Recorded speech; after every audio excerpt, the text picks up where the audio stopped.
माझी आस कळा हरीच्या दाता कल्पनेची बाधान हुकवणे काळी ही संत मंडळी सुखी असो अहंकाराचा वारान लागो राजसा माझ्या विश्वदासा भाविकाचे कल्पनेची बाधान हुकवणे काळी ही संत मंडळी सुखी असो नामामरे तया असावे कल्याण ज्यामुखी निधान पांडुरंग कल्पनेची बाधा न हुकवणे काळी संत मंडळी सुखी असो समचरण सरोजम सांद्र नीला गुलाब जगन निहित पाणी मंडल मंडलाना तरुण तुलसीमाला गंधरम गंजनीतम सदैव हास विठ्ठलम चिंतयामि पांडुरंगा करू प्रथम नमन दुसरे चरण संतांच्या त्यांच्या कृपादाने कृतीचा विस्तार बाबाजी सद्गुरुदास काय माझी वाणी मानेल संतासी नदू चित्तासी आपल्या वाट गोमती वैकुंठासी दाता रामकृष्ण कथा दिव्य ध्वजा ओम नमो ज्ञानेश्वरा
ओम नमो ज्ञानेश्वरा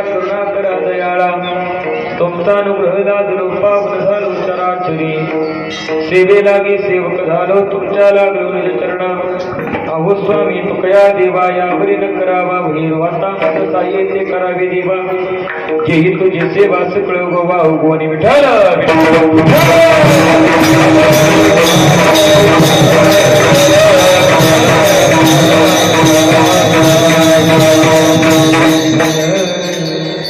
प्रस्तुत प्राप्त कीर्तन रूपी सेवेकरता घेतलेला भक्त विकुपूर्ण करा प्रेममूर्ती बालभागवत लढीवाळ भक्त श्री संत नामदेव महाराज यांचा अभंग सांगितला आणि या अभंगातून संत नामदेव महाराज ही पांडुरंगाकडे मागणी मागतात आणि मागणी मागत असताना माझ्या वारकऱ्यांना माझ्या हरिदासांना भजन करण्यासाठी कल्पा एवढा आयुष्य द्या, अशी चांगल्या प्रकारची मागणी, उत्तम मागणी या अभंगामध्ये मागतात. विठ्ठल विठ्ठल.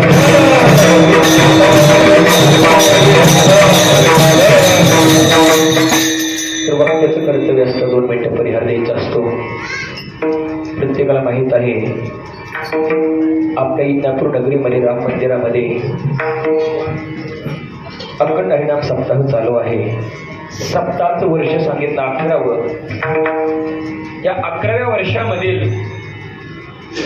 जागरच्या कीर्तनची सेवा माझ्याकडे आली आणि याच्या अगोदर गेल्या वर्षी जाऊन त्याच्या 2 वर्ष अगोदर जागरची सेवा होती बघा. आणि अभंग पण हाच होता. पण हा अभंग एवढा सोपा सांगितला बरं का. प्रत्येक वारकरी काय करतो, हा अभंग रोज म्हणतो बघा. पण रोज म्हणला असला तरी हा अभंगाचा अर्थ काय सांगितला, खूप अवघड सांगितला बघा. ज्याचा हा अभंग पाठ नाही त्याला वारकरी म्हणून घ्यायचा अधिकार नाही बघा. हा अभंग प्रत्येकाचा पाठच असतो. ह्याची दान दे का देवा आणि आकल पाविषयी व्हायचा आहे गोळा. हा अभंग प्रत्येक वारकऱ्याचा पाठच लागतो बघा. मग त्यावेळेस नामदेव महाराज हे मागणी मागतात बघा. विठ्ठल विठ्ठल.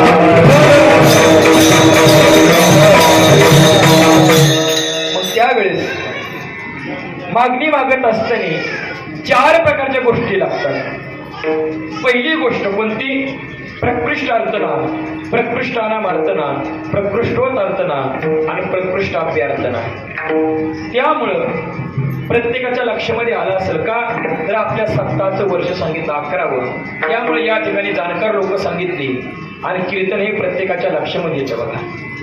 मग त्यामुळं या ठिकाणी आल्यानंतर सर्व लोक महान सांगितले, गायनाचार्य महान, मृदंगाचार्य महान, शिष्टीमवाले महान, सर्व लोक ऐकणारे महान आणि फक्त कीर्तनकार लहान पडलाय बघा. बरं, सर्व लोक महान येतील.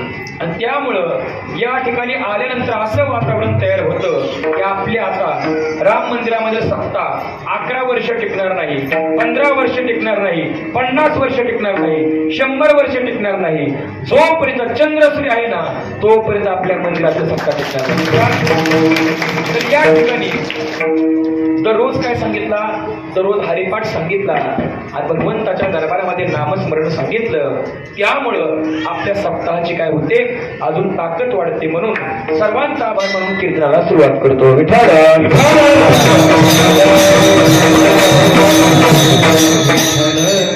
मग कोणत्याही गोष्टीची मागणी मागत असताना 4 प्रकारच्या गोष्टी लागतात. पहिली गोष्ट प्रकृष्टार्थना, प्रकृष्टानामार्थना, प्रकृष्टोतार्थना आणि प्रकृष्टाभ्यर्थना.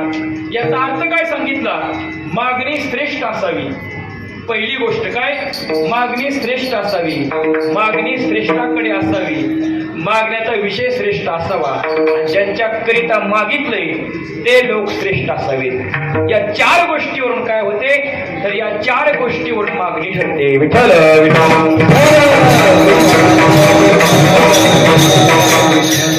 पहिली गोष्ट, ज्याच्याकडे मागायचंय तो पहिला कोण लागतो, श्रेष्ठ लागतो. या अभंगामध्ये संत नामदेव महाराज कोणाकडे मागणी मागतात, देवाकडे. देवाकडे म्हणजे कोणाकडे, पांडुरंगाकडे मागणी मागतात. आणि पांडुरंग परमात्मा हा श्रेष्ठ सांगितला. मग त्यामुळं ज्याच्याकडे मागायचंय तो पहिला श्रेष्ठ लागतो, ते सांगितले पांडुरंग परमात्मा. दुसरी गोष्ट, जो मागणार आहे ना तो पण श्रेष्ठ लागतो. तर या अभंगामध्ये मागणी कोण मागतात, संत नामदेव महाराज मागणी मागतात. नामदेवांचा अधिकार काय सांगितला, नोहे हा सामान्य, महिमा संतांचा आणि नैवेद्य हा तिचा मूर्ती जेवी. पांडुरंग परमात्मा नामदेवांच्या हातातून काय होतो, नैवेद्य जेवतो बघा. एवढा मोठा त्यांचा अधिकार सांगितला. मग जे मागणारे आहेत ना ते पण श्रेष्ठ सांगितले आणि ज्याच्याकडे मागितले पांडुरंग परमात्मा तो पण श्रेष्ठ सांगितला. विठ्ठल.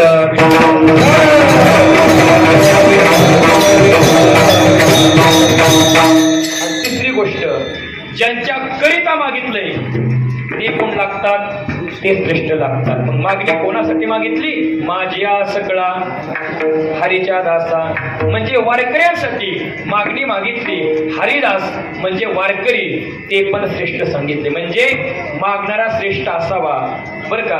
ज्याच्याकडे मागायचंय तो श्रेष्ठ असावा, ज्यांच्याकरिता मागितलंय तिसरी गोष्ट तो श्रेष्ठ असावा, आणि चौथी गोष्ट मागण्याचा विषय काय असावा, श्रेष्ठ असावा. मग विषय कोणता सांगितला, आ म्हणजे आयुष्य आणि कल्प म्हणजे कल्पा एवढं आयुष्य. माझ्या वारकऱ्यांना भजन करण्यासाठी आयुष्य दे. म्हणजे मागणारा श्रेष्ठ, ज्याच्याकडे मागितलंय तो श्रेष्ठ, ज्यांच्याकरिता मागितलंय ते पण श्रेष्ठ, आणि मागण्याचा विषय पण श्रेष्ठ. या चार गोष्टीला प्रकृष्ट अर्थना, प्रकृष्टाना वार्तना, प्रकृष्टोत अर्थना आणि प्रकृष्टाभ्य अर्थना म्हणतात. विठ्ठल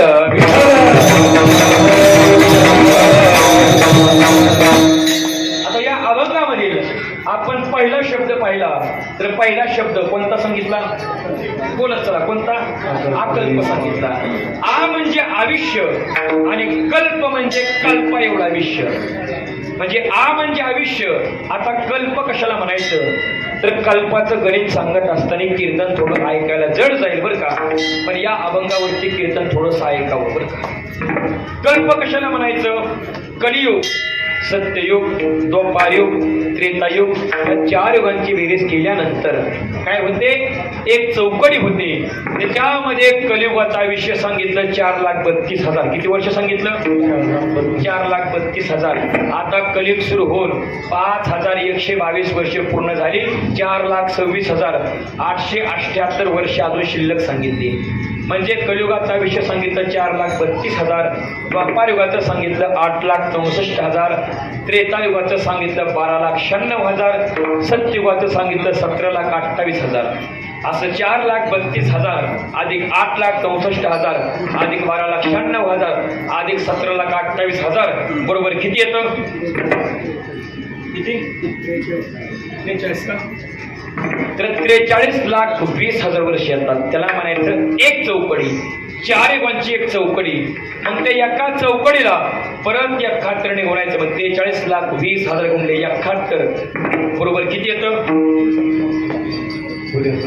हा, तर 30,82,000 आणि 20,000 वर्ष येतात. त्याच्यामध्ये 17,28,000 हे अधिक महिन्याचे मिसळवे लागतात.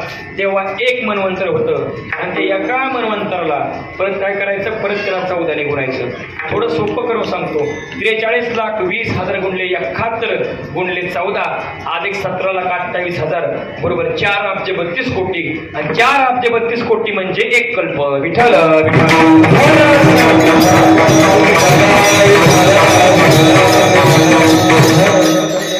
4,32 कोटी म्हणजे एक कल्प. आणि एक कल्प म्हणजे ब्रह्मदेवाचा एक दिवस. आणि ब्रह्मदेवाच्या एका रात्रीमध्ये 14 इंद्र बदलून जातात. त्यामुळं माझ्या वारकऱ्यांना, माझ्या हरिदासांना भजन करण्यासाठी 4,32 कोटी म्हणजे भगवंता कल्प एवढा आयुष्य द्या, अशी चांगल्या प्रकारची मागणी संत नामदेव महाराज अभंगाच्या पहिल्या चरणात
नामदेव महाराज मागणी मागतात अकल्पाविष्य व्हावेच या कुळा आणि माझ्या सकळा हरीच्या दासा. भगवंता माझे एकच मागणं या. कोणतं मागणं या? माझ्या वारकऱ्यांना माझ्या हरिदासाला 4 अब्ज 32 कोटी म्हणजे कल्प एवढं आयुष्य द्या. कशाला द्या? भजन करण्यासाठी आयुष्य द्या. कोणाला द्या? हरिदासांना द्या. आता हरिदास म्हणायचं कोणाला? काय कायची नाव असतात. हरिदास पण नावाप्रमाणे कधी वागायचं नाही बघा. हरिदास महाराज काम काय करता? नाव काय? हरिदास. काम काय करता? 40 वर्ष झाली म्हणला उजनी धरणावरती मास धरतोय म्हणला. नाव काय? हरिदास. वार हरिदास म्हटलं. त्या नावाचं आहे का कोणीकडे? नाव गंगाधर आणि आंघोळ महिनाभर वार गंगाधर. आता नाव निर्मळा घराला पुरा आला पण कवा अडत नाही. नाव काय? आता नाव सुलोचना आणि पाती मुंबई पुन्हा वार वार वार. नाव शांती नसत्याड भाडण आणती. इथं कोण आहे का? हा ह्या इथलं काय मी सांगत नाही. आमच्या तिकडचं संपणार तुम्ही मला घरी जाऊन द्यायचं नाही बरं का. त्यावेळेस बरेचसे लोक असतात नावाप्रमाणे कधी वागत नाही. हरिदास कुणाला म्हणायचं आणि आपण हरिदास व्हायचं कसं? तर त्यासाठी आपल्याला 3 प्रकारच्या गोष्टी प्राप्त कराव्या लागतात. 3 प्रकारच्या गोष्टी प्राप्त करायच्या आणि 3 प्रकारच्या गोष्टीचा त्याग करायचा. तेव्हा आपल्याला हरिदास म्हणता येते बघा.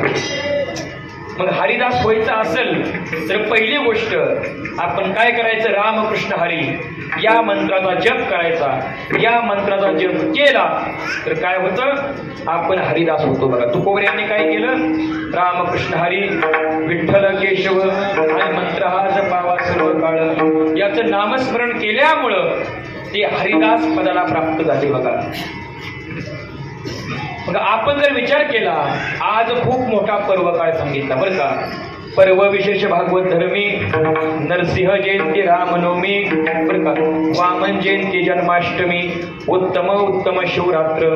तर आज रामनवमी सांगितली आणि हा एक पर्व काळ सांगितला आणि या दिवशी प्रत्येकाने उपवास करावा लागतो आणि 12च्या पुढे उपवास सोडावा लागतो. बरोबर आहे ना? हा सकाळी का आता एका ठिकाणी कीर्तन केलं त्या ठिकाणी दुपारी उपवास लोकांनी सोडले बघा. पण दुपारी उपवास अजिबात सोडायचा नसतो बरं का. एकादशी प्रमाणे उपवास करावा लागतो बघा आणि सकाळी सोडायचा बघा. असा नियम सांगितला तरच काय होतं? आपण रामनवमीचा उपवास केलेलं पुण्य मिळतं बघा. अन्यथा पुण्य मिळत नाही. आणि रामनामामध्ये एवढी ताकद सांगितली तर ब्रह्मदेवाच्या 39व्या पिढीमध्ये प्रभू रामचंद्रांनी जन्म घेतला. कितव्या पिढीमध्ये? 39व्या. आणि भगवान परमात्मा अवतार घेत असताना पवित्र ते कुळ पावन तो देश जेथे हरीचे दास जन्म घेतली. भगवंत पण अवतार घेत असताना देश कोणता आहे, कुळ कोणतं आहे, त्या कुळामध्ये कोणी काही पुण्य केले का ते आधी पाहतो आणि तेव्हा अवतार घेतो. आज जर आपण विचार केला प्रभू रामचंद्रांनी कोणत्या कुळामध्ये अवतार घेतला? ब्रह्मदेवाच्या 39व्या पिढीमध्ये अवतार घेतला. आणि 38 पिढ्यांनी फक्त काय केलं होतं? फक्त त्यांनी पुण्य केलं होतं बघा. मग कुणी कुणी पुण्य केलं होतं? आता इथनं पुढे कीर्तन थोडं जड जाईल पण लक्ष देऊन ऐका बरं का. कुणी कुणी पुण्य केलं होतं? ब्रह्मदेवाच्या मुलाचं नाव सांगितलं मरीची. मरीचीचा मुलगा कश्यप.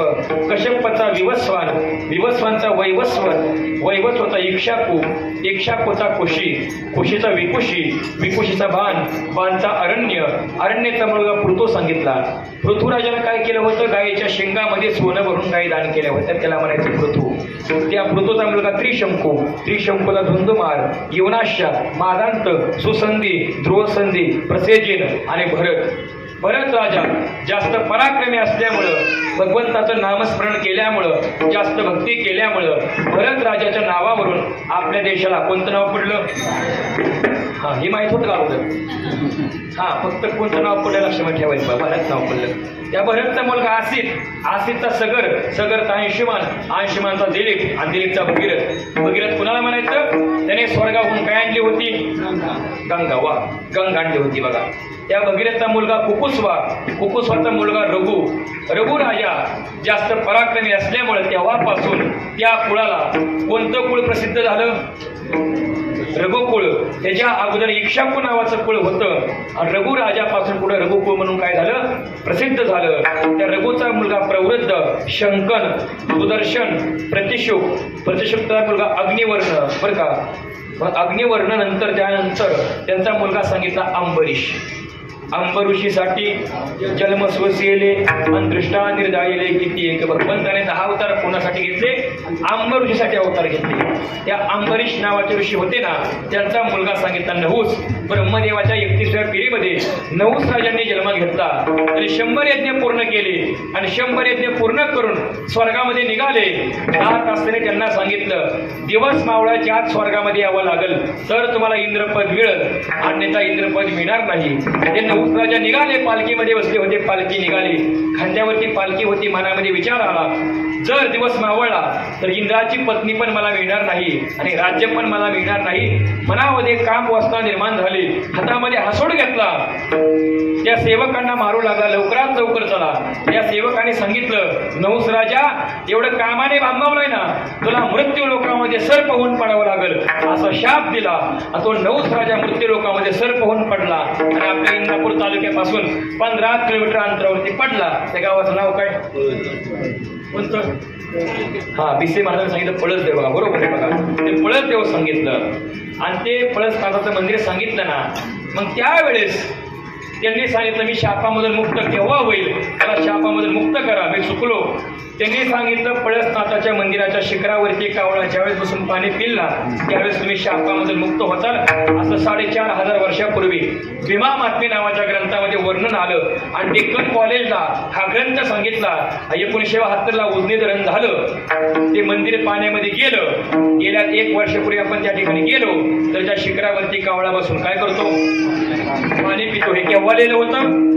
त्या काळामध्ये लिहिलं होतं. बघा त्यामुळे संतांच्या शब्दावरती विश्वास ठेवायचा. तुका म्हणे नाही विश्वास ज्या म्हणे पाहावे पुराणे विचारुनी. तुम्ही काय करा, जे पुराण असतील ना त्यांना विचारा. बघा मग त्यावेळेस ही कथा सांगितली पुराणामधली, पण आज आपण उदाहरण पाहिलं तर स्वतः आपण ते पाहू शकतो. बघा आता कुणीही पळसदेवला जावा, ते मंदिर पहा.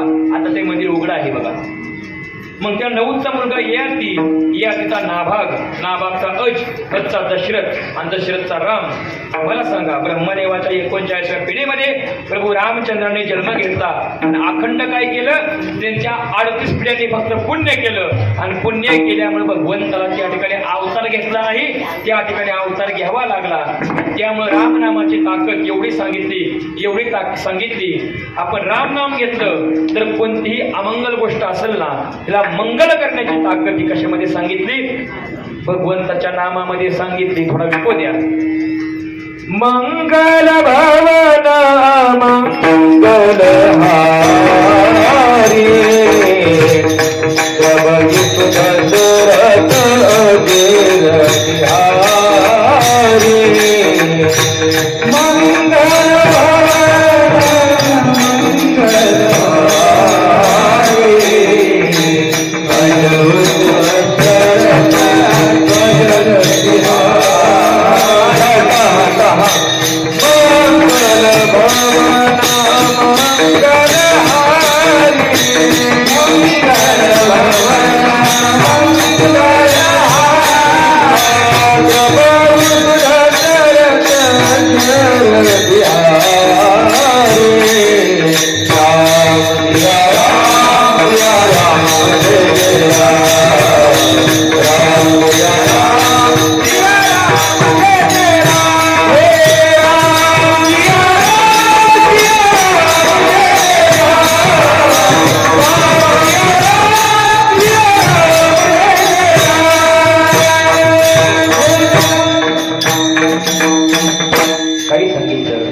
मंगल भवन अमंगल हारी. बरं का, अमंगल वस्तूला मंगल करण्याची ताकद ही प्रभू रामचंद्राच्या नावामध्ये सांगितली. आणि हे रामनाम एवढं पवित्र सांगितलं. याचं नामस्मरण कोण करतात? भजन करे महादेव राम पूजे सदाशिव. मग महादेव सतत रामनाम का घेतात याचा जर आपण विचार केला, ज्या वेळेस 100 कोटी रामायण पूर्ण झालं, 100 कोटी रामायण पूर्ण झाल्यानंतर त्या ठिकाणी शेषनाग सांगू लागले रामायण आमचं सांगितलं, मनुष्य लोक सांगू लागले रामायण आमचं सांगितलं, देव लोक सांगू लागले रामायण आमचं सांगितलं. यांचा वाद काय भेटत नव्हता. सर्व लोक महादेवापाशी गेले, महादेवा आमचा वाद मिटवा. मग महादेवाने समान वाटण्या केल्या. 33 कोटी 33 लाख 33 हजार. बरं का, 333 अशा प्रत्येकाला वाटण्या केल्या बघा. त्या समान वाटण्या झाल्यानंतर त्यावेळेस एक श्लोक होता, तो 32 अक्षराचा श्लोक होता. मग त्यावेळेस प्रत्येकाला काय केलं, 10 अक्षरं वाटली बघा. एकूण किती झाली मग 30, आणि शेवटी 2 अक्षरं शिल्लक राहिली. मग आता 2 अक्षरं कोणामध्येही वाटता येत नाहीत बघा. महादेवांनी सांगितलं तुमच्या तिघाच्याही मी वाटण्या केल्यामुळं ही 2 अक्षरं काय करतो, मी माझ्यापाशी ठेवतो. मग ती 2 अक्षरं कोणती सांगितली, ती अक्षर सांगितली राम. मग त्यामुळं प्रत्येकाने काय करायचं, नामस्मरण करायचं. हे राम नाम एवढं सोपं सांगितलं. किती सोपं सांगितलं, राम राम दोन्ही अक्षरी, राम राम दोन्ही अक्षरी, राम राम दोन्ही अक्षरी, राम राम दोन्ही अक्षरी, फुलवाने सोपारे, फुलवाने सोपारे, फुलवाने सोपारे,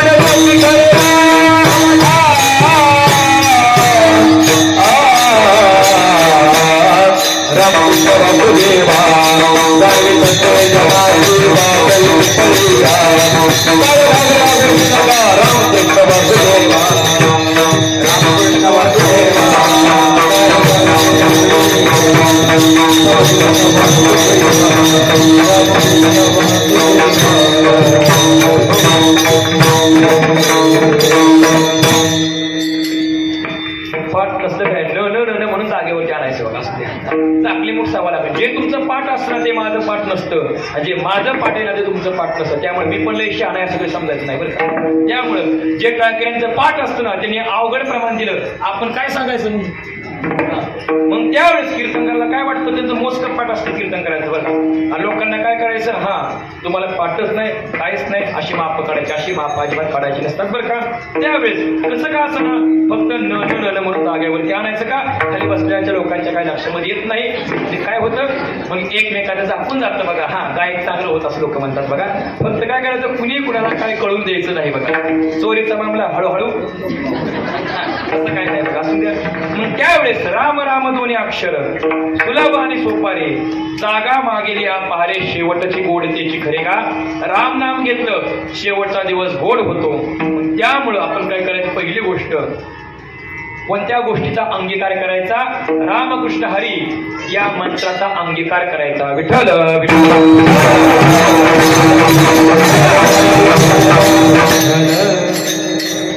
मग त्यानंतर कोणत्या गोष्टीचा त्याग करायचा. एक गोष्ट सांगितली, कधी आपण कोणाचीही कधी निंदा करायची नाही बघा. निंदेपासून आपण बाजूला राहायचं बघा.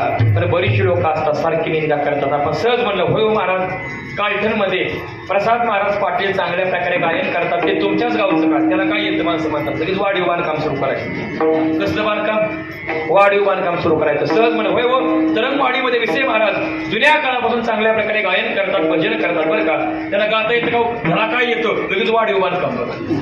अशी भरपूर लोक करतात बघा. आता होय व निमगाव केतकीमध्ये चैतन्य महाराज बघा चांगलं गायन करतात. त्यांचा पुणे जिल्ह्यामध्ये 8 तालुक्यामध्ये पहिला नंबर आला बरं का.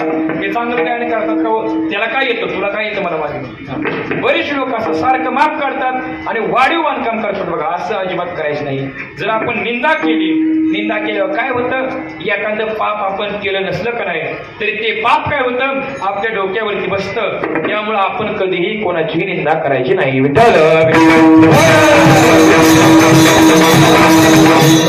आणि निंदा करत असताना कोणत्याही प्रकारच्या फुकटची कधी आपण अपेक्षा करायची नाही बघा. कोणती फुकटची कधी अपेक्षा करायची नाही बघा. फुकटची अपेक्षा केली तर त्या मनुष्याचे काय होते, त्या मनुष्याची फजिती होती. त्यामुळे फुकटची कधी अपेक्षा करू नका. एका माणसाने फुकटची अपेक्षा केली बघा. एका माणसाला कोणत्याही प्रकारचं गिरायक जात नव्हतं. काय होतं, हॉटेल टाकलं होतं आणि कोणत्याही प्रकारचं गिरायक जात नव्हतं. त्याला हॉटेलचं नाव ठेवलं कुशाल जेवा. काय ठेवलं, कुशाल जेवा. बिल तुमच्या नातवाकडून घेतलं जाईल. कोणाकडून, नातवाकडून. माणसं म्हणजे काय बाबा माणूस आहे, कुशाल जेवा, बिल तुमच्या नातवाकडून. अरे लग्न होईल का नाही तीच गॅरंटी नाही म्हणलं अजून बरं. आपण सहज गावामध्ये गेलो, आपण काय म्हणतो, होय आमच्या घरी मुलगी या एखादा निवड देव आहे का हो, असं कधी कोणी विचारलंय का या वर्षामध्ये? लोक काय म्हणतात, हा मुलगी आहे का म्हणतात बघा. आता आमच्या निमगावमध्ये एवढं नवरदेव सांगितलं, ट्रक भरून नवरदेव होतं बघा त्यावेळेस. पण त्यात माझा पण नंबर आहे, काळजी करा. हा त्यावेळेस ट्रक भरून नवरदेव सांगितलं बघा. मग त्यावेळेस आता लग्न होईल का म्हणून तीच गॅरंटी नाही म्हणला. आणि तिथनं पुढे मुलं व्हायची, पण तिथनं मुलं झाली त्यासाठी गुजरातला जावं लागतं का? म्हातारी मिली होती, मिली का बाबर सर विषय महाराज, मिली का? कोण मातेला गेले होते तिच्या, पण ती मात्र मिली वाटते. असून द्या, काय लोकांच्या वाईट दिल्या चालते बघा, काय सांग कुठे पण जाते बघा. बरं असून द्या. मग त्यावेळेस बरं का नातू होणार, मग तिथनं पुढं ते बिल देणार बघा.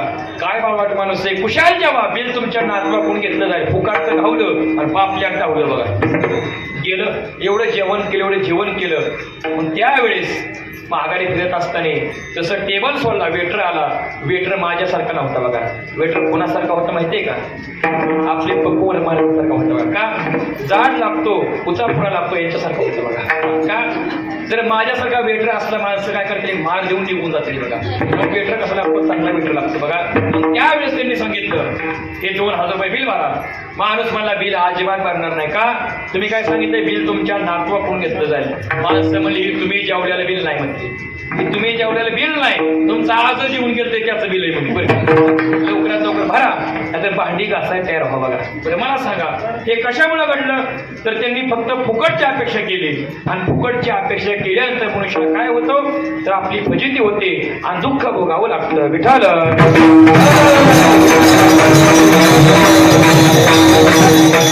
त्यामुळं आपण कधीही कोणाची निंदा करायची नाही, फुकटची अपेक्षा करायची नाही. या दोन गोष्टीचा त्याग करायचा आणि कोणत्या गोष्टीचा अंगीकार करायचा?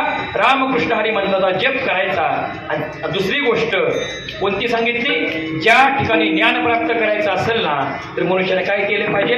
त्या ठिकाणी लीन झालं पाहिजे आणि लीन होऊन ज्ञान प्राप्त केलं पाहिजे. आणि या जगामध्ये ज्ञान कमवलं तर त्या मनुष्याला किंमत सांगितली, अन्यथा किंमत सांगितली नाही बघा. जुन्या काळामध्ये आपण विचार केला, एवढी ज्ञानी लोक होती, एवढी ज्ञानी होती, त्यांच्यासारखी ज्ञानी आता या जगामध्ये कुणी नाही बघा. आपण जर विचार केला, कालिदास नावाचे महान कवी होऊन गेले बघा.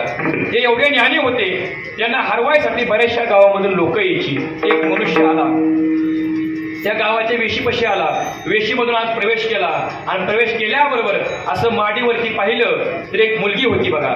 सुंदर अशी मुलगी होती आणि आरशामध्ये पाहत होती बघा. मी काय सांगतोय? ज्ञान कसं असावं आणि मनुष्याकडे युक्ती किती असावी, त्या युक्तीचा वापर आणि ज्ञानाचा वापर कसा करावा हे मी सांगतोय बघा. ज्ञान किती असावं. ती मुलगी आरशामध्ये पाहत होती, हा मनुष्य गेला आणि त्या मुलीकडे पाहू लागला. त्यावेळेस त्या मुलीच्या लक्षामध्ये आलं, हा मनुष्य माझ्या ओळखीचं नाही, माझ्याकडे वाईट नजरेनं पाहतोय ना, याला आपण बोलायचं कसं? याला काय करायचं? ज्ञानाच्या जोरावरती उत्तर द्यायचं. मग ती काय म्हटली माहितीये का? अरे दुसऱ्या, काय म्हणली? अरे दुसऱ्या, तुझ्या तिसऱ्याची अपेक्षा करतो काय? मी 5ची 6वी या, तू 11 भरून माझ्या घरी पाणी वाहिलं कराय तरी मी होत नाही, जा म्हटली. आलं लक्षात? लवकरात लवकर उत्तर द्या, माझ्या पण 1 रुपया बक्षीस घेऊ का बरं का? मग उत्तर सांगू का मी? द्या 500 उत्तर सांगू. मग ती काय म्हटली? अरे दुसऱ्या, तुझ्या तिसऱ्याची अपेक्षा करतो काय? मी 5ची 6वी या, तू 11 भरून माझ्या घरी पाणी वाहिलं कराय तरी मी तुझे होत नाही, जा म्हटली बघा. मग मला सांगा, एकूण किती राशी सांगितल्या? मोठ्याने बोला, किती? खरं बोलणार तर तुम्हाला मर्यादित शब्द आहे, बोला मोठ्या. बरं का? एकूण किती राशी सांगितल्या? 12 राशी सांगितल्या. त्या 12 राशीमधील 2 नंबरची रास कोणती सांगितली? कोणती? ऋषभ सांगितली. ऋषभ म्हणजे काय? बैल. ती काय म्हटली? अरे दुसऱ्या म्हणजे अरे बाईला. काय म्हटली? अरे दुसऱ्या म्हणजे अरे बाईला, तुझ्या तिसऱ्याची अपेक्षा करतो काय? 3 नंबरची रास कोणती सांगितली? मिथुन सांगितली. म्हणजे अरे बाईला, माझ्याकडून तुझ्या विषय सुखाची अपेक्षा करतो काय? मी 5ची 6वी या. 5 नंबरची रास कोणती सांगितली? नाही, 5 नंबरची सिंह सांगितली. हा, मी सिंहाची कोण आहे? मी 5ची 6वी या. आणि 6 नंबरची सांगितली कन्या, म्हणजे मी सिंहाची कोण आहे? मुलगी या म्हणजे अरे बैला तुझ्या विशेष सुखाची अपेक्षा करतोय का मी 5ची 6वी म्हणजे सिंहाची मुलगी या तू 11 भरून माझ्या घरी पाणी वाहिलं तरी मी तुझी होत नाही. 11 नंबरची रास कोणती सांगितली? कुंभ सांगितली. कुंभ म्हणजे काय? घडा. तू घडा भरून माझ्या घरी पाणी वाहिलं का नाही तरी मी तुझी होत नाही. जा, याला म्हणायचं ज्ञान बघा. असं ज्ञानाच्या जोरावरती मनुष्य काय करू शकतो? काय पण करू शकतो. म्हणून काय करायचं? पहिल्यांदा ज्ञान प्राप्त करायचं. विठ्ठल.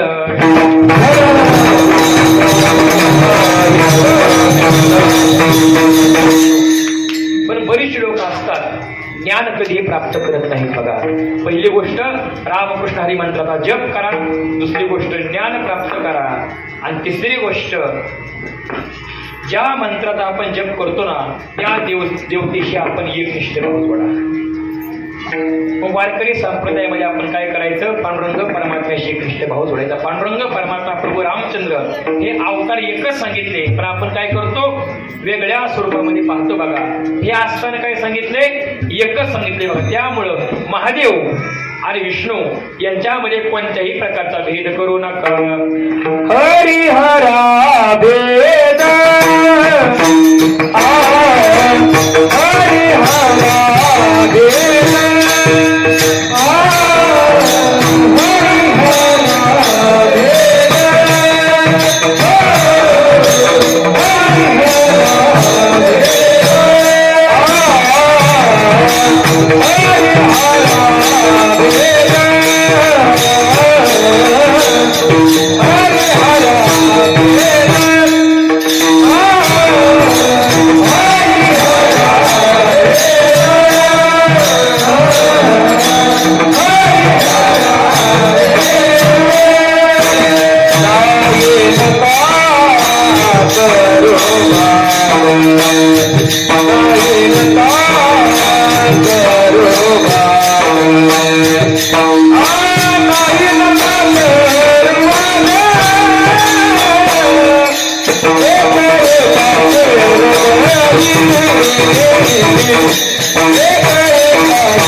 हरिहरा भेद नाही नका कुरुवाद एक एकाचे हृदयी गोडी साखरेच्या ठाई. त्यामुळं ज्याला हरिदास व्हायचं असेल निंदा करू नका बरं का. फुकटची कधी अपेक्षा करू नका. दुसरी गोष्ट रामकृष्ण हरी मंत्राचा जप करा, भक्ती करा आणि त्या देवतेशी एकनिष्ठ भाव जोडा. जो पांडुरंग परमात्म्याशी एकनिष्ठ भाव जोडतो त्याला म्हणायचा हरिदास. विठ्ठल.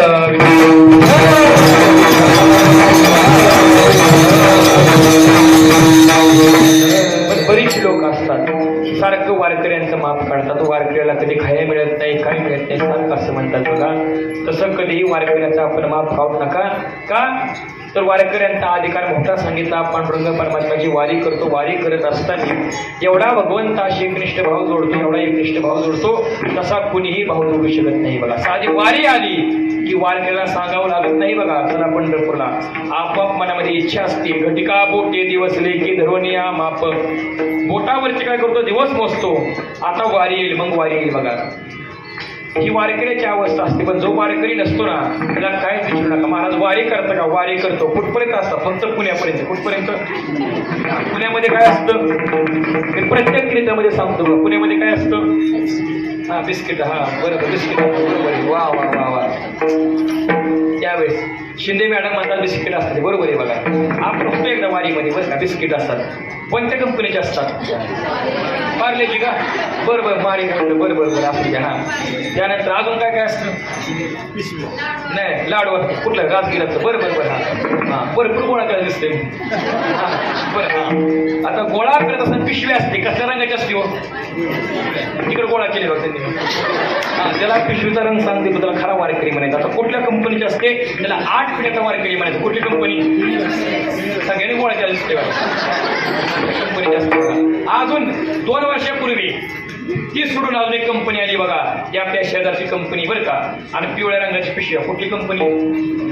कुठली कुठली? वा वा, साष्टांग हे करी बरोबर आहे. त्यांना खरं वारकरी म्हणायचं, बरोबर आहे.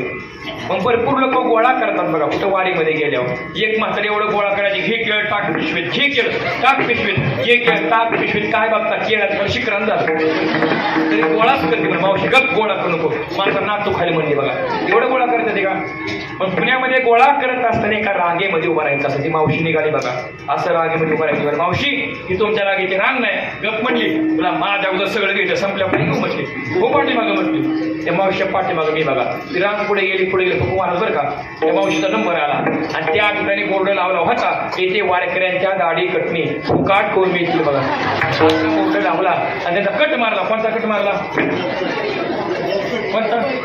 पॉपकट का? मला पॉपकट होत नाही, तुम्हाला पॉपकट मारा. दुसरा कोणता मारला? कोण म्हणलं? गांधी. गांधी कट मारला. असू द्या, असं कट मारला, हाताने अपमान करून घेतला. याला खरं वारकरी म्हणायचं. वारकरी कोणाला म्हणायचं? देहूमध्ये खांद्यावरती टाळ घेतला. टाळ घेतल्यानंतर अखंड भगवंताचं भजन करायचं बरं का. आता काय काय देण्यामध्ये सकाळीच गवळणी सुरू होते बघा. 9 वाजताच. अजिबात नाही. नेमाचं भजन कसं करावं? सकाळी काकडा करावा बरं का. दुपारी 12 वाजायच्या आत गवळणीपर्यंत भजन करावं बघा. तिथनं पुढे काय करायचं? नेमाचं भजन घ्यायचं, पत्रिकेचं, समाधी, तीर्थावळी, नंतर हरिपाठ, असं आपण नियमाचं भजन घ्यावं लागतं. त्याला म्हणायचं वारकरी. तो असं भजन करत काय करतो? पंढरपूरला जातो बघा. पंढरपूरला गेल्यानंतर पांडुरंग परमात्म्याचं दर्शन घेतो. भगवंता 21 दिवस झालं वाटचाल केली, अखंड तुझं भजन केलं, आज काय झालं? तुझं दर्शन झालं, माझ्या मनामध्ये समाधान प्राप्त झालं, माझा पांडुरंग परमात्मा आज मला भेटला. असं वारकरी कसा म्हणतो?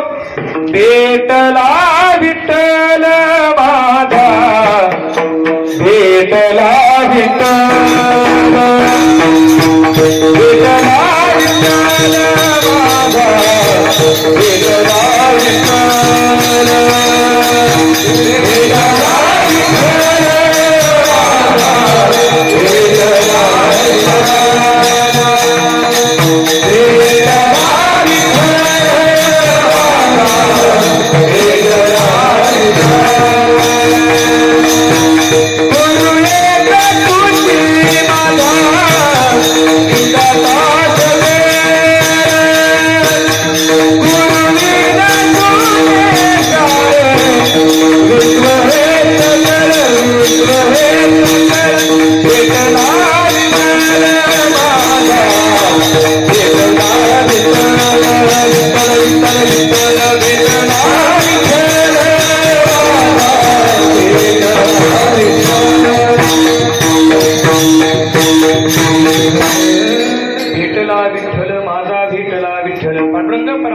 माझा, भेटला असा ज्याचा भगवंताशी एकनिष्ठ भाव जोडलाय त्याला म्हणायचा हरिदास.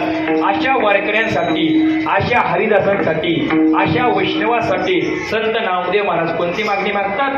अकल्पाविष्य भावे तया कोळा आणि माझ्या सगळा हरीच्या दासावर. नामदेव महाराज तुमच्या वारकऱ्यांना भजन करण्यासाठी आयुष्य दिलं बरं का, पण अजून काही तुमची मागणी आहे का? मग त्यावेळेस नामदेव महाराज म्हणतात, एखादा वारकरी असेल, वैष्णव असेल, त्याला आयुष्य दिलं का नाही तर त्याची काय होते? कामना वाढते, इच्छा वाढते, आकांक्षा वाढते. त्यामुळं माझ्या वारकऱ्यांना, माझ्या हरिदासांना कोणत्याही प्रकारच्या कल्पनेची बाधा होता कामा नये अशी मागणी अभंगाच्या 2ऱ्या चरणात करतात.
पहिल्या चरणामध्ये सांगितलं कल्पनेची बाधा उगवणे काळी संत मंडळी सुखी असो.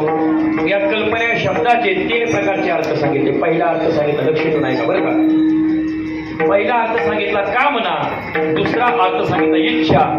पहिली इच्छा पूर्ण झाली तर काय होते, दुसरी इच्छा प्रगट होते, दुसरी इच्छा पूर्ण झाली तिसरी इच्छा प्रगट होते बघा. मग त्यामुळं माझ्या वारकऱ्याला कोणत्याही प्रकारची इच्छा झाली नाही पाहिजे बघा. इच्छा काय झाली पाहिजे, इच्छा फुंकली पाहिजे बघा. एक मनुष्य होता, मी इच्छा सांगतो बघा, तो सप्तेमध्ये गेला. सप्तेमध्ये गेल्यानंतर डांबाला टेकून बसला. जुन्या काळामध्ये एकच कीर्तनकार 8 दिवस कीर्तन करायचे. हा मनुष्य यायचा, डांबाला टेकून बसायचा आणि त्यावेळेस तुम्ही पाहिलं का नाही, सारखं करायचं बघा. मग ते साधू आले, ते महाराज आले, बाळा काय झालं, रोज पाहतोय म्हणले, तू कीर्तनला येतो, डांबाला टेकून बसतो आणि काय करतो, सारखं रडतो बघ. मला काय सांगू म्हटला, माझी परिस्थिती नाजूक आहे म्हटला. गुरुजी महाराज काहीतरी उपाय सांगा. महाराज काय म्हणले, काम कर, परिस्थिती नाजूक आहे ना, तू घरी जा आणि काय घरी जाऊन काय कर, थोडं खडं घेऊन ये. तू जेवढं खडं आणशील ना त्याचं तुला तेवढं मी हिरं करून देतो म्हटलं. काय म्हटलं, जेवढे खडे तेवढे हिरे.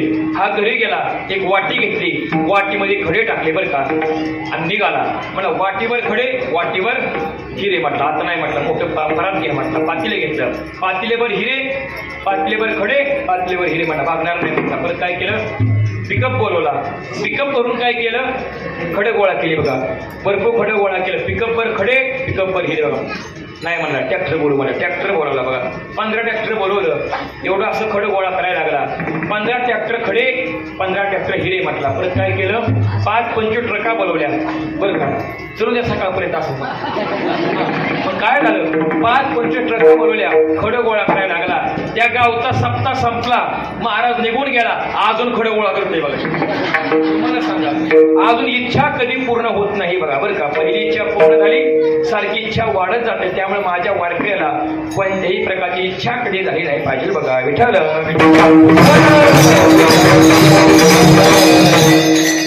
एक सांगितली लौकिक इच्छा आणि दुसरी सांगितली पारमार्थिक इच्छा.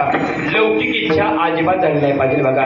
पारमार्थिक इच्छा असते ना, मला भजन करायचंय, भजन करायची इच्छा झाली पाहिजे बघा. दुसरा अर्थ सांगितला कल्पना. कल्पना म्हणजे काय, मनुष्याला वस्तू दुःख देत नाही, वस्तूपासून निर्माण झालेली काय करते, कल्पना दुःख देते, वस्तू अजिबात दुःख देत नाही. एक मुलगा आपल्या गुरुजींच्या घरी गेला, गुरुजी मला काही माझ्या उत्तराचा मार्ग सांगा. गुरुजींना सांगितलं, विचार कर, तुला एका बंद खोलीमध्ये बांधलं या, तुझ्या डोक्यावरती 200 किलोची तलवार आहे, तिचा दोर तुटायला लागलाय, त्या तलवारीच्या खाली तू या, तू काय करशील. गुरुजी मी मोठ्या कुणाला हात मारेल, तुझं तोंड बांधलंय, काय करशील. गुरुजी मी खुर्ची घेऊन पळून जाईल, खुर्ची पॅक बांधले, तू काय करशील. दोर तुटायला लागलाय. गुरुजी मी काय केलं, हालचाल केलं, हात बांधले, काय करशील. गुरुजी मी काय करू, दोर तुटायला लागलाय. गुरुजी मी काय करू, दोर तुटायला लागलाय. गुरुजी मी काय करू, दोर तुटायला लागलाय. गुरुजी मला कल्पना आहे, फक्त डोक्यात मला काय, ही फक्त कल्पना आहे, डोक्यातून बाजूला काढ. बरं मला सांगा, ती तलवार पडायला लागली, या खरी तलवार पडली होती का, अजिबात नाही बघा. मग त्या मनुष्याला दुःख दिलं, त्या तलवारीनं दुःख दिलं नाही बघा. दुःख कशाने दिलं, वस्तू दुःख देत नाही, त्या वस्तूपासून निर्माण झालेली कल्पना दुःख देते. त्यामुळे माझ्या वारकऱ्यांना, माझ्या हरिदासांना कल्पनेची बाधा न हुकवणे काळी आणि ही संत मंडळी सुखी असो. विठ्ठल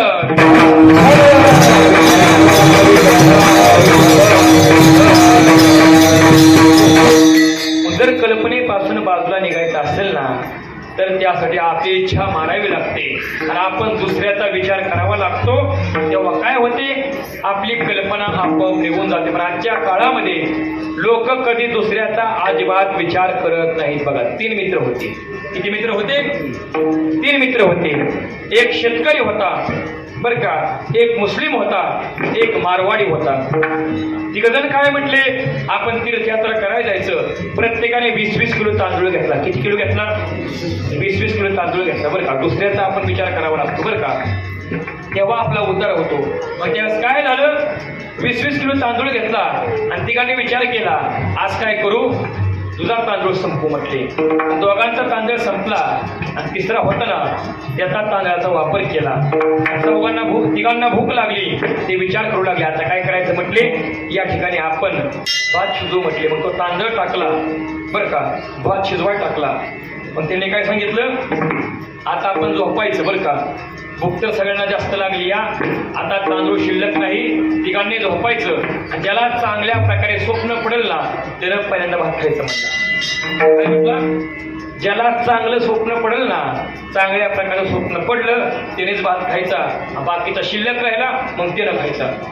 मग त्यावेळेस तिघं झोपली बघा. मग तो शेतकरी होता ना त्याला एवढी भूक लागली होती. उठला त्याने संपूर्ण भात खाऊन टाकला बरं का आणि परत झोपला बघा. आणि पातेलं होतं ना त्याच्यावरती काय केलं, ताट झाकलं बघा. मग त्यावेळेस बरोबर 12-1 वाजता उठले बघा. हे मग तिघं उठले, त्याला भात खाऊ अजिबात नाही. ज्याला चांगलं स्वप्न पडलंय ना म्हटली त्याने काय करायचं, त्याला भात खायचा. जो पहिला मनुष्य होता तो मारवाडी होता. त्याला विचारलं तुला काय स्वप्न पडलं, काय सांगू म्हटला. साक्षात तिरुपतीचे बालाजी माझ्या स्वप्नामध्ये आलते. कोण आलते, तिरुपतीचे बालाजी माझ्या स्वप्नामध्ये आलते. त्यांनी सांगितलं कुबेर आता रजेवर आहेत का. कोण, कुबेर आता रजेवरती आहे, तू काय कर माझ्या धनाचं रक्षण कर. एवढं मला चांगलं स्वप्न पडले. मला वा म्हटली, सगळा भात खाऊन टाकलं म्हणजे बघा. मग त्यावेळेस जो मुस्लिम समाजाचा माणूस होता ना, मग त्यावेळेस त्याला विचारलं तुला काय पडलं, काय सांगू म्हटला. मी 7 लोक के ऊपर था अल्लाह के पास था म्हटला. कुठं, मी 7 लोक के ऊपर था म्हटला. मग त्यावेळेस आता तुझं पण काय आपलं नाही गाड्या म्हटली, ही पण सगळा भात खाईल. मग शेतकरी होता, तुला काय पडलं. शेतकरी असं गप्प बसला होता बघा, खाली बघू लागला. मग त्यावेळेस तुला काय स्वप्न पडलं, काय सांगू म्हटला. इंदापूरचं राम मंदिर आहे का, त्या राम मंदिराच्या समोर बरं का प्रभू रामचंद्राच्या मूर्तीच्या समोर एक मारुतीची मूर्ती आहे बघा बरं का. ते मारुती माझ्या स्वप्नामध्ये आले म्हटले. नुसतं मोकळा नाही तर म्हणला, हातामध्ये गदा घेऊन आलं बरं का. मला म्हणत सगळा भात खाऊन टाक नाही तर लय मारेल म्हटलं बघा. काय झालं, त्या मी सगळा भात खाऊन टाकला स्वप्नामध्ये म्हणला. पण त्याला बघू म्हटली. बघितलं तर सगळा भात संपला होता. मारवाडी काय म्हणला माहितीये का, कायला काय मला एवढी भूक नव्हती लागली बघा, मला उठवा येत नव्हतंय म्हणला. तू तर मला तिरुपती बालाजीला गेलता म्हणला, तुला कसं उठवायचं म्हणला. दुसरा परत म्हणला होय. तो मुस्लिम समाजाचा माणूस होता ना, तो काय म्हटलं माहितीये का, मला उठवा येत नव्हतं काय लागा म्हणला. तू तर म्हणला 7 लोक उपरता, खाली कसं काय आलं. त्यामुळं त्यांनी कधीही दुसऱ्याचा विचार केला नाही. अशी लोक असतात की काय करतात, सारखं दुसऱ्याला फसवतात. आपण दुसऱ्याला फसवलं तर आपण एक ना एक दिवस काय होतो, फसतो. त्यामुळे आपण काय करायचं, दुसऱ्याचा विचार करायचा.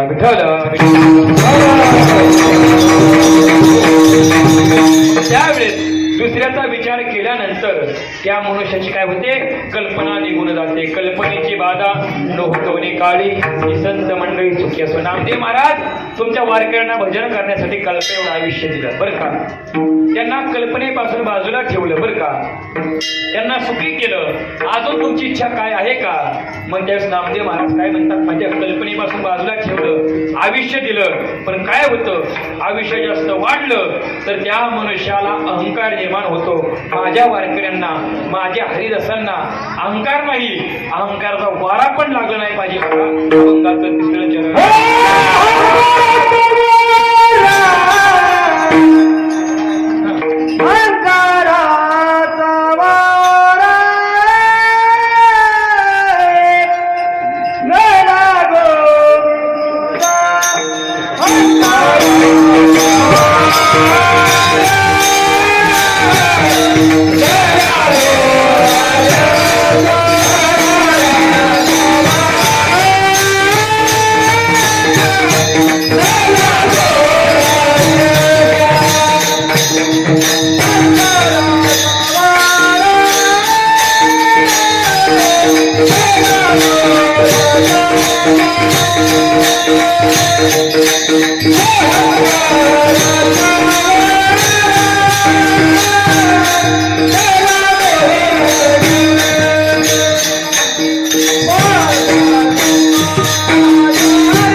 कुठेही ऐकायला मिळत नाही. ते भिसे महाराजांनी चाल म्हणली, त्यामुळं त्यांना इंदापूर तालुक्यामध्ये स्वर भास्कर म्हणतात. काय म्हणतात? सेवा करतात. त्यांना आम्ही लहानपणापासून बघतो बघा, त्यांना स्वर भास्कर म्हणायचं. त्यांना म्हणायचं स्वर भास्कर, आणि बाकीचं कुणी गायला लागलं की तू आता भास्कर. आपण कधीही कुणालाही ऐकवत नाही, त्यांचा आभार मानतो.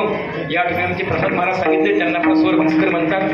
पण त्यानंतर अहंकाराचा वारा न लागो राजसा माझ्या विष्णुदाचा भाविकासी. मग अहंकाराचा वारा कोणाला लागला होता? जो राजा रावण होता ना, त्याला अहंकाराचा वारा लागला होता. तो म्हणू लागला, माझ्यासारखा महादेवाचा भक्त कोणी नाही.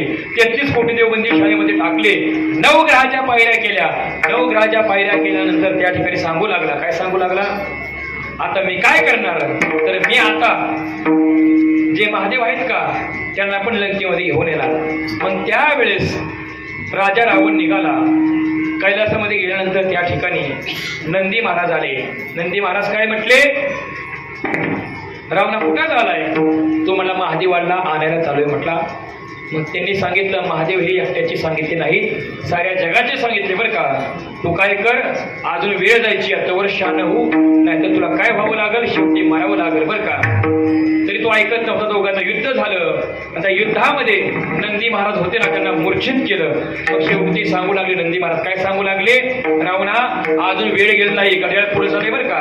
तुला सांगतोय म्हटलं बरं का, अजून वेळ गेला नाही, घड्याळ पुढे चालले बरं का. जर समजा तू नाही ऐकलं तर तुझी तुतारी वाजल्याशिवाय राहणार बरं का. तुझी तुतारी वाजल्याशिवाय राहणार नाही. त्यामुळं लवकरात लवकर जाग हो म्हटला. तरी राजा रावण काय जाग होत नव्हता. तिथनं पुढं काय झालं?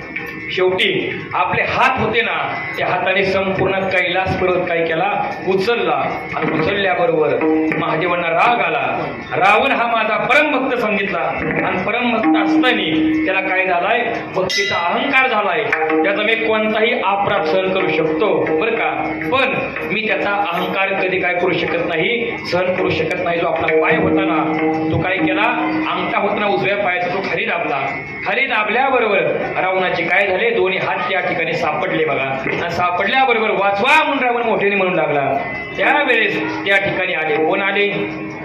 नंदी महाराज सांगू लागले, तुला सांगत होतो काय कर, महादेवी सर्वांचे सांगितले, आता महादेवाशिवाय तुला कोणीही वाचू शकत नाही. बघ शेवटी काय झालं? तुझ्या कर्माचं फळ तुला भोगावं लागलं.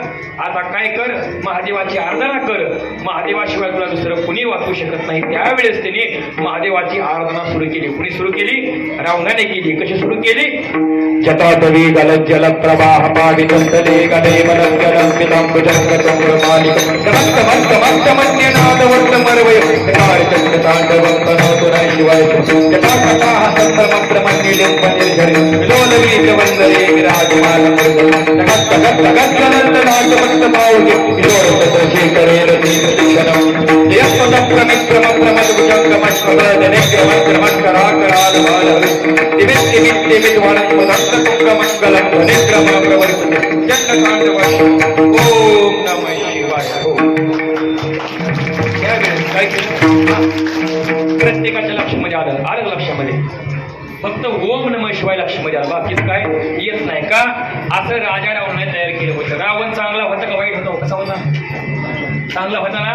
मग आजपासून आपल्या मुलाचं नाव कधी रावण ठेवलंय का? फक्त मनाही चांगलं होतं. अख्ख्या भारतामध्ये रावण नाव कोणाचंच नाही बघा. कोणच्या पुढे गेलं रावण गाव आहे बघा, रावण नावाचा माणूस नाही बघा. बरीचशी लोक असतात रावणाचं सारखं माप काढतात. रावणाचं माप काढू नका. पंक्तीमध्ये बसलं की म्हणायचं अरे अरे रावणा राज्य काय केले? हा गंभीर केले. ज्याला कीर्तनामध्ये काय येत नाही का, चाल मानता येत नाही का, नाही ते पंक्तीमध्ये बसलं की राडा पडतं बघा. राज्य गंभीर केलं, खंबीर केलं, असं कधी रावणाचं माप काढू नका बरं का. तर राजा रावण विद्वान होता असं वर्णन केल्याबरोबर महादेव आले, रावणावरती प्रसन्न झाले. सशानन तुला काय मागायचं असेल ते माग. तुला अहंकार झाला होता, त्यामुळे काय केलं? मी तुझी परीक्षा पाहिली, तुला काय मागायचं असेल ना ते मागून घे. त्याने सांगितलं तुमचं मला दर्शन झालं बरं का, माझा अहंकार गेला, दुसरं मला काहीच नको. मग रावणाच्या स्तुतीवरती प्रसन्न होऊन महादेवांनी रावणाला चंद्रास्त्र नावाचं काय केलं? एक अस्त्र प्रदान केलं. ज्याच्यावरती तू फेकशील ना तो मनुष्य काय होईल? शेवटी त्याचा अंत सांगितला बरं का.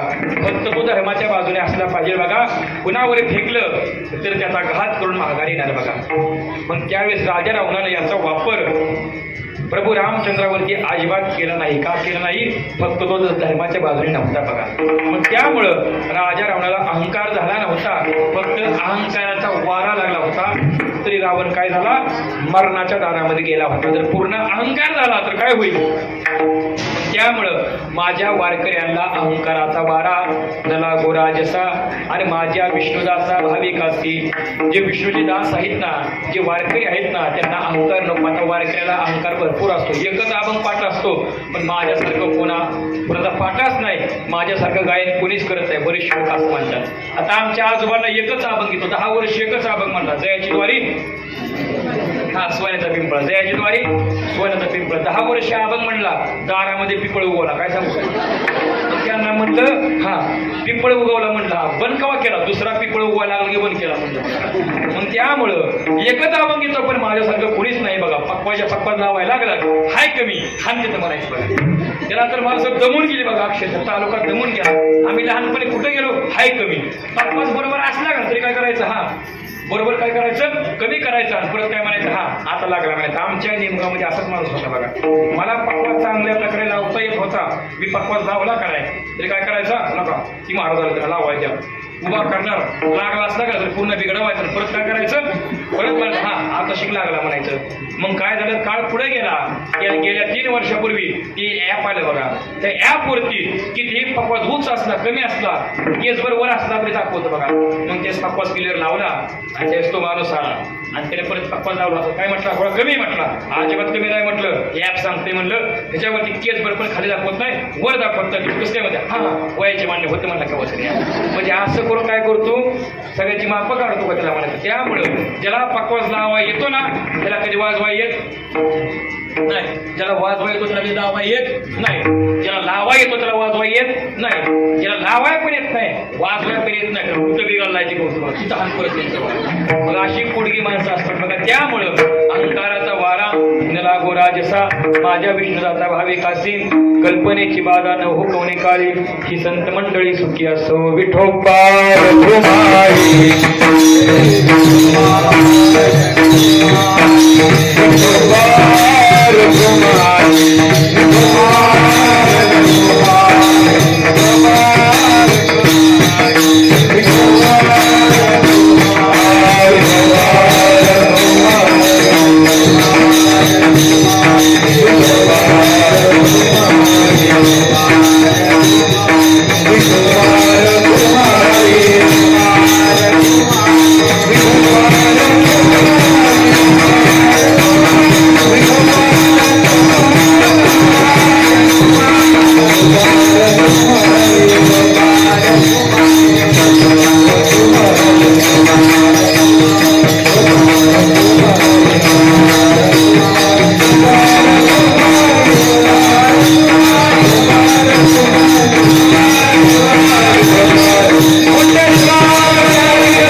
अकल्पाविषय व्हावे तयामुळा माझ्या सकला हरीच्या दासा, कल्पनेची बाधा न हुकवणे काळी, ही संत मंडळी सुखी असो. अहंकाराचा वारा न लागो राजसा, माझ्या विष्णुदाचा भाविका सीन, कल्पनेची बाधा न हुकवणे काळी, ही संत मंडळी सुखी असो.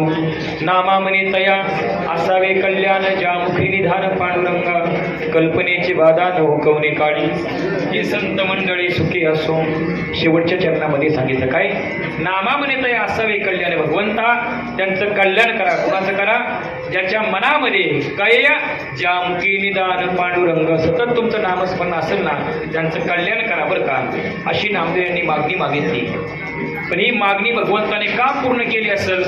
आपण जर विचार केला तर प्रत्येक युगामध्ये संत नामदेव महाराज हे भगवंताच्या बरोबर होते बघा. आपण विचार केला तर राम अवतारामध्ये नामदेव महाराज होते बरं का. कोणत्या रूपाने होते? तर त्या ठिकाणी अंगदाच्या रूपाने होते बघा. कृष्ण अवतारामध्ये कोण होते? कोण? उद्धव होते बघा.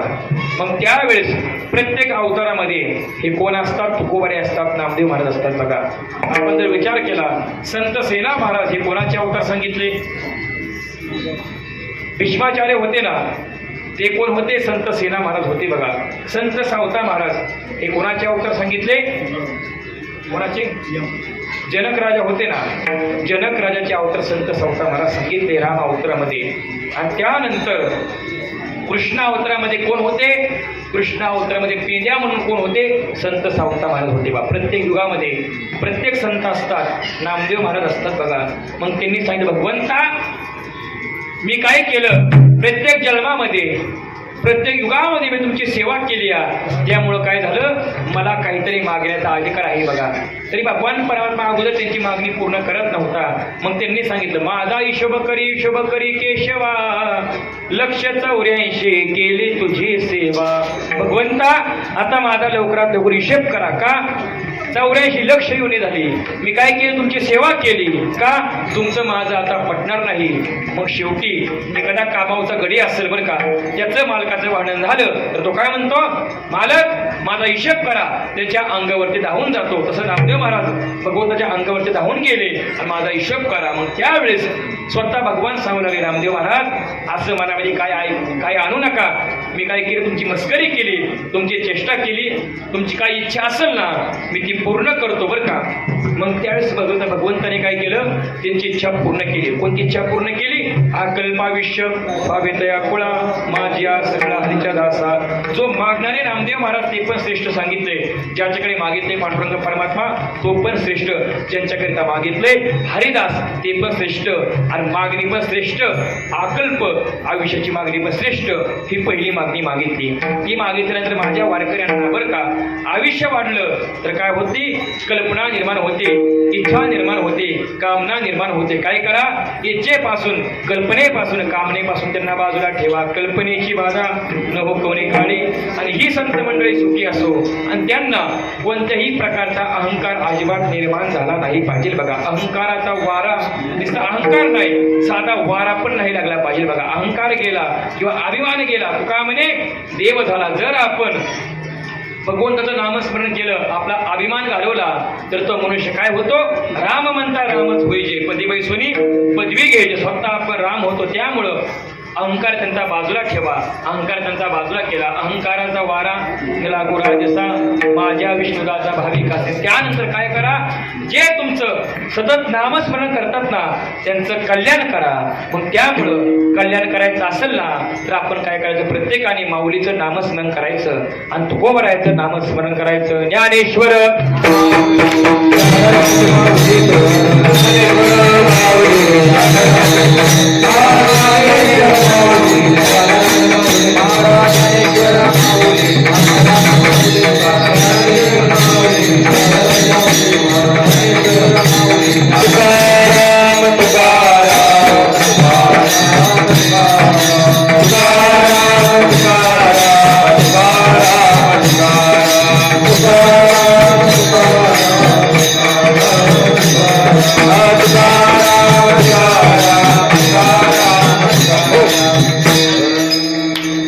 कीर्तनाची सेवा पांडुरंगाच्या चरणी समर्पित करत असताना एकटा कीर्तनकार कीर्तन करू शकत नाही. समागम टाळकरी गायनाचार्य मृदंगाचार्य सर्वांचा आभार म्हणजे या ठिकाणी विचार केला. आपले संगीत अलंकार गायनाचार्य आपले गर्डे महाराज असतील, बाबर सर असतील, आमचे विसे महाराज या ठिकाणी आमचे प्रसाद पाटील असतील, त्यांचे पण आभार मानतो. सर्व टाळकरी आश्रमामधील इंदापूर नगरीमधील त्या सर्वांचा आभार मानतो. जर कीर्तना टाळकरी नसले रंगदेवता अजिबात येत नाही त्यांचं पण आभार. त्यानंतर मृदंगाचार्य असतील त्यांचं पण आभार मानतो. शिष्टीमाले तुमचं पण आभार. आणि तुम्ही सर्वांनी माझं कीर्तन ऐकून घेतलं म्हणून तुमचं पण आभार बरं का. जर कीर्तन ऐकाय कोणीच नसलं कीर्तन सांगायचं कोणाला? यक्रात मांडव ऐकाय 5च पांडव बघा. पण या ठिकाणी लोक भरपूर सांगितली काय एका ठिकाणी कीर्तन करायचं म्हणलं तर एवढा अवघड होतं, एवढा अवघड होतो काही सांगू शकत नाही बघा. पण या ठिकाणी आल्यानंतर का एवढा आनंद होतो का? तर साक्षात प्रभू रामचंद्रांचं या ठिकाणी वास्तव्य सांगितलं. त्यामुळे या ठिकाणी कीर्तन करायला काय होतो तर आनंद होतो बघा. 12 महिने कीर्तन करणं सोपं आहे का हो सर? अजिबात नाही बघा. अनुदान करणं सोपं नाही का? तर त्यासाठी काही ठिकाणचं तप घडावं लागतं. पुण्याचा संचय झाला ना त्यावेळेस 12 महिने कीर्तन काय होतं एका ठिकाणी होतं. एक दिवस कीर्तन करायचं असेल ना तर कमीत कमी 50,000 रुपये खर्च करावे लागतात. बरोबर आहे का? 50,000 रुपये खर्च करावे लागतात. पण या ठिकाणी कीर्तन करायसाठी बरेचसे कीर्तनकार बाबासाहेबांच्या मागं लागतात. सर आमची सेवा घ्या, आमची सेवा घ्या. 2 वर्ष थोडं मी गाळलं होतं बघा, मलाच गाळलं होतं का आमचं थोडं पुण्य कमी पडलं, पण आता थोडंसं पुण्य आमचं वाढलंय असं काही मला हरकत नाही बघा. मग त्यामुळं ही जागा कशी सांगितली, पवित्र सांगितली. या ठिकाणी कीर्तन ऐकायला लोक पण भरपूर सांगितले नाही तर काय काय ठिकाणी काही ठिकाणी कीर्तन होतं. ऐकाय 4 माणसं होती. किती होती? ऐकाय 4, टाळकरी पण 4च माणसं होती. आता काय म्हटलं 4 लोक कुठं असते ती, आता फक्त गाणं म्हणलं काय सांगा बघा. ऐकाय कोणीच नाही. कीर्तन पार पडलं. मला महाराज पैसे किती झालं? प्रत्येक टाळकरीला 2-2 हजार दिले. प्रत्येक टाळकरीला 2-2 हजार दिले. महाराज वा म्हटले 2-2 हजार दिलं. नाहीतर पेरणी जाड झाली की लुंगा बारीक पडतो बरं का. टाळकरी जास्त वाढले, वाटत कमी बसते. विषय महाराज तुम्हाला चांगलं माहिती आहे बघा. टाळकरी जास्त वाढले, पेरणी जाड झाली, लुंगा बारीक पडतो बघा. आज बरं दिसते, आज लुंगा बरा पडणार आहे, काळजी करणार. मग त्यावेळेस महाराज आज कोण राहिले? मला पक्वाजा राहिलाय. पक्वाजाला 5,000 दिलं. पक्वाजाला 5,000 दिलं. महाराज तुम्हाला किती द्यायचं? महाराज तुम्हाला 15,000 द्यायचं म्हणला. का? मी महादेवाचा भक्त आहे म्हणला. मी शिवतांडव गायलं बरं का. ते खूप अवघड सांगितलं आणि अक्कल भविष्य या अभंगावरती काल्पाची बेरीज सांगितली. ही बेरीज सांगणं खूप अवघड आहे. मला तुमचं कीर्तन लय आवडलंय म्हणून तुम्हाला 15,000 देणार म्हटलं. मला पण 15,000 दिलं. बरं झालं म्हटलं. कीर्तन ऐकाय कोण नव्हतं, बाकीचं बरं दिसते म्हणलं. महाराज अजून कोणी राहिलंय का? त्याला म्हणजे 4 कीर्तन ऐकायला ती मला त्याला पण 1,000 द्या म्हणलं. जे कीर्तन ऐकायला तिला त्याला पण 1,000 दिलं. त्यामुळे महाराज तुमचं कीर्तन असं कुठं कसं सांगा जो म्हणजे त्याला आज इंदापूरमध्ये होती. 4 हिता आली मला पुढे बरं का. हिता आली त्यांना म्हणजे इंदापूर, त्याला दुसरंच काय तर ऐकून शिंगापूर तिकडंच गेली बघा. तर शिंगापूर नाही म्हटलं, इकडे या म्हणलं. त्या माळेश्वरच्या पलीकडे शिंगापूर आहे. तिथनं फोन केला, महाराज तुम्ही कुठे? इंदापूरमध्ये. अवा आम्हाला एक वर्ष शिंगापूर म्हटलं. तिथनं परत माघारी आले आणि हिथे येऊन त्यांनी शेवटी कीर्तन गाठलंच बरं का. पण तिथं तुम्हाला काही मिळणार नाही बघा. त्यांची नावं तुम्हाला सांगू का मी? सांगू सर ते 500 नावं सांगतो म्हणजे म्हणून लोक भरपूर आहेत. ती सर्वांचा आभार मानतो आणि सर्वांचा आभार मानून या ठिकाणी कीर्तनाला अल्पविराम.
देवा